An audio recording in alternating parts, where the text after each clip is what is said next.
And whatever the reason or reasons for the market slide today, lots of investors did have at least one ear cocked toward Europe, Germany in particular, where world leaders of the Group of 20 are meeting.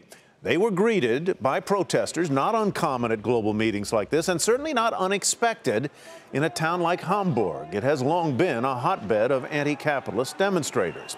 Before decamping for Germany, President Trump was in Poland, where he explicitly endorsed NATO's mutual defense clause after failing to do so during his previous European trip. He also made a veiled jab at Russia.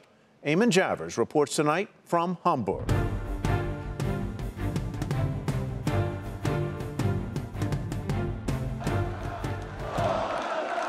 Trump took to the podium in Warsaw, Poland, to cheers from a packed crowd earlier today, recounting the bonds between the two countries and a desire to forge stronger economic ties. We welcome stronger ties of trade and commerce as you grow your economies. And we are committed to securing your access to alternate sources of energy, so Poland and its neighbors are never again held hostage to a single supplier of energy. A message Trump emphasized this morning at a meeting of Central European countries, pitching U.S. energy exports to Europe as an alternative to supplies from Russia, though never directly naming the country. We're here at this historic gathering to launch a new future for open, fair, and affordable energy markets that bring greater security and prosperity to all of our citizens. We are sitting on massive energy, and we are now exporters of energy. So whenever you need energy, just give us a call. Trump congratulated Poland on its first shipment of U.S. liquefied natural gas last month and also pushed the idea of a long-term contract. We can enter a contract for LNG within the next 15 minutes. Do you have anybody available to negotiate?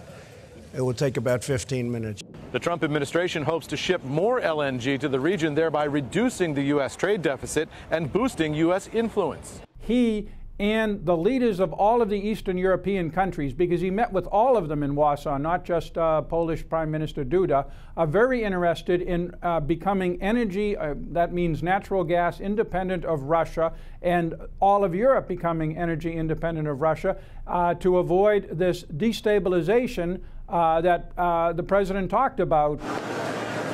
Late today, Trump arrived in Hamburg as protesters led by anti-capitalist groups gathered to demonstrate against the G-20 summit. Police expecting as many as 100,000 protesters from across Europe. Well out of reach of the demonstrations, President Trump met with German Chancellor Angela Merkel this afternoon, speaking about a range of issues from the Middle East to North Korea. A topic that will be central to Trump's meetings with China's President Xi and Russian President Vladimir Putin, both slated for Friday. The official G20 agenda includes meetings tomorrow on trade, climate, and energy, although all eyes will be on those meetings with Vladimir Putin and President Xi Jinping of China. For Nightly Business Report, I'm Eamon Javers in Hamburg, Germany.